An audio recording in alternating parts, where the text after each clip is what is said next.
This is a presentation of How to Lose an Election by the Justice Democrats.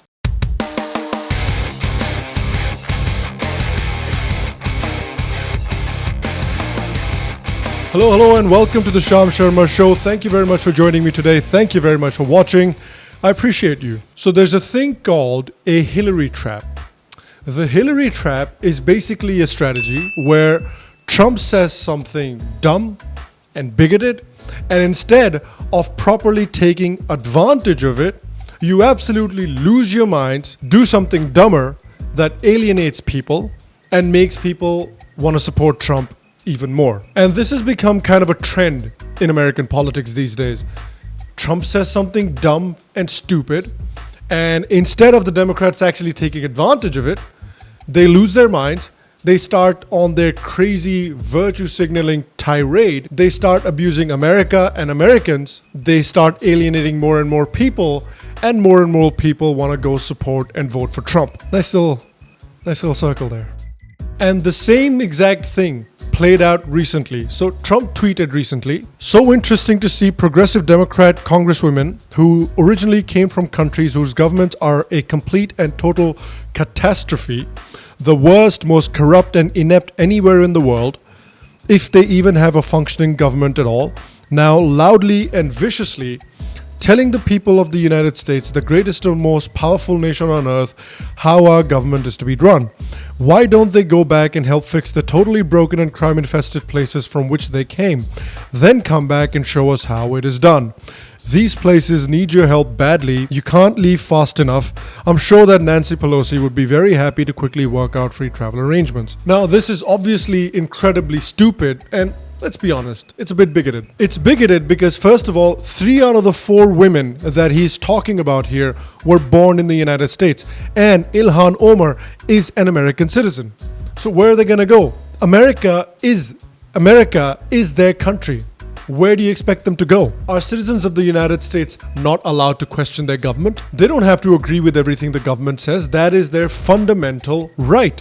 They have the right to question the decisions and the policies of their government. And if they do that, they don't have to leave the country and go somewhere else. If they don't like the decisions and the policies of the government, they don't have to leave the country and go somewhere else. They can ask questions. It's okay. It's okay! It's okay, it's okay! It doesn't matter what their ethnicity is. They are citizens of the country and they have the right to ask questions of the government. But they're not doing themselves any favors whatsoever. These group of people are called the Justice Democrats. Because justice is justice.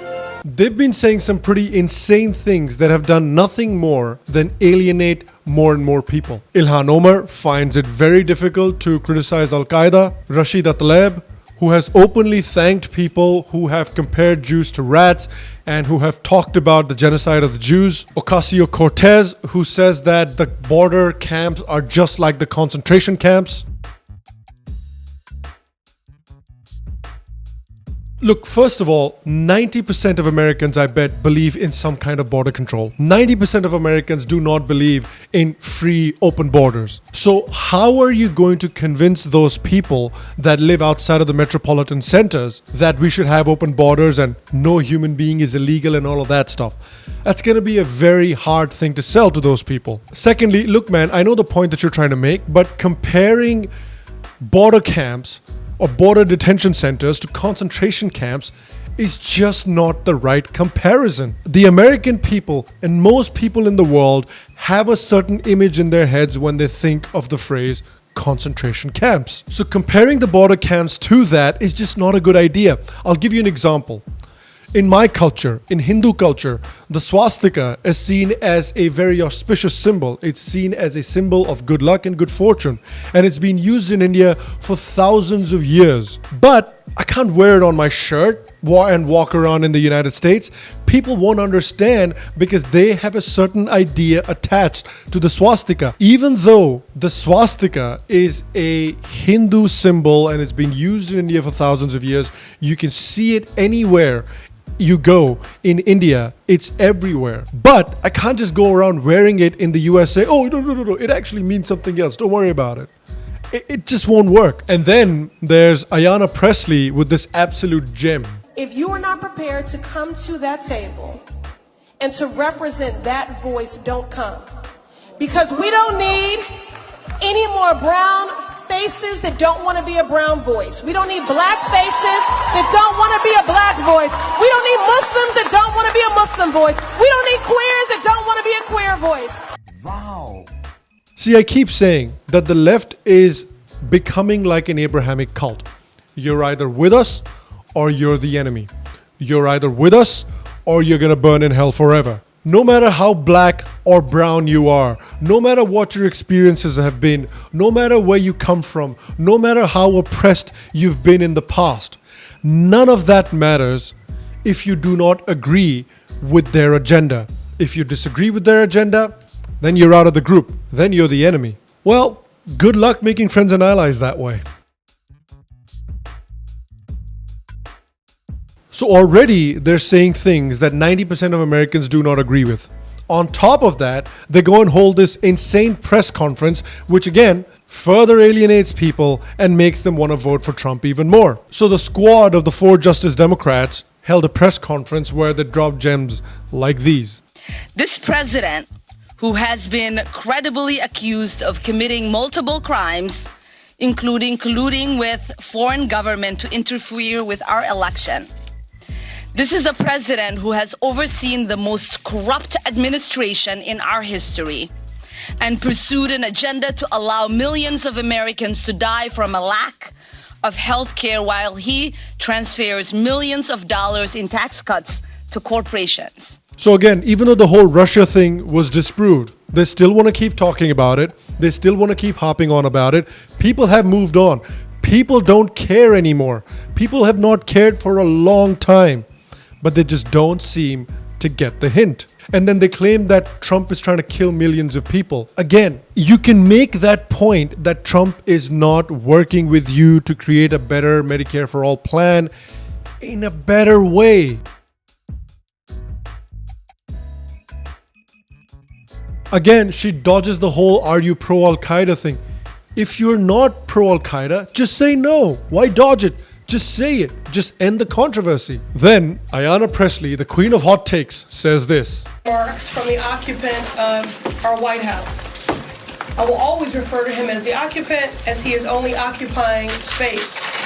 Because he won the Electoral College fair and square, that makes him an occupant. He didn't make up the rule that you have to win the Electoral College to win the elections. Don't hate the player, hate the game. Why does he become an occupant if he won the elections fair and square? See, this is the kind of rhetoric that's going to make more and more people vote for Trump. Yeah, sure, you'll get tons of retweets on Twitter and you'll get a round of applause in your metropolitan circles, but outside of those, it's going to alienate people and it's just going to push them towards Trump even more. Look, man, you can't win against Trump in a name-calling, dirty fist fight. He will always come up with a better name for you. He's the king of dirty fighting. You can't beat him in that game. And the way people are acting all offended and so super upset, that's the same mistake that Hillary did. Don't make the same mistake again. These people are not going to win the elections for the Democrats. There are other people who can actually generate bipartisan support. People like Tulsi Gabbard, people like Bernie Sanders. Even if you have disagreements with those people, these are people who are capable of generating bipartisan support because they have some sort of a plan and because they have concrete plans about doing certain jobs better than Trump. So A, they have a plan, and B, they're not trying to play Trump's game. That could be a recipe for success. But with the amount of buzz that the Justice Democrats are generating, with the amount of media coverage that they're getting, with the amount of commentators that are supporting them, I feel like this kind of media coverage is only going to create a further rift in the Democratic Party, and that rift might just had Donald Trump 2020 on a platter. All right, guys, and that was today's episode. I would love to know what your thoughts are about the Justice Democrats and their press conference and all the things that they're saying. Do you think it's going to help the Democrats? Do you think it's going to help Donald Trump? Let me know your thoughts and comments in the comment section down below. I also want to know what you think about these segments that I've been making every week about, not discussing India-specific things and discussing more Western politics and more Western issues in general as well. Let me know what you think about them in the comment section down below as well. If you like today's episode, please make sure to give it a like, give it a thumbs up, leave a comment in the comment section down below, and make sure to share the show as well. Any kind of engagement helps the channel and helps the show a lot. If you like what we do here on the Sham Sharma Show, and if you'd like to support the Sham Sharma Show, make sure to click the Patreon link in the description down below, become a patron of the show, and support the show however you would like. If you like what we do here on the Sham Sharma Show, if you like today's episode, and if you've not subscribed already, what are you doing? Click on the subscribe button down below and make sure to press the bell icon to subscribe. You can click over here to subscribe as well. I will see you for the next episode, and until then, stay happy, stay healthy, and I'll see you soon.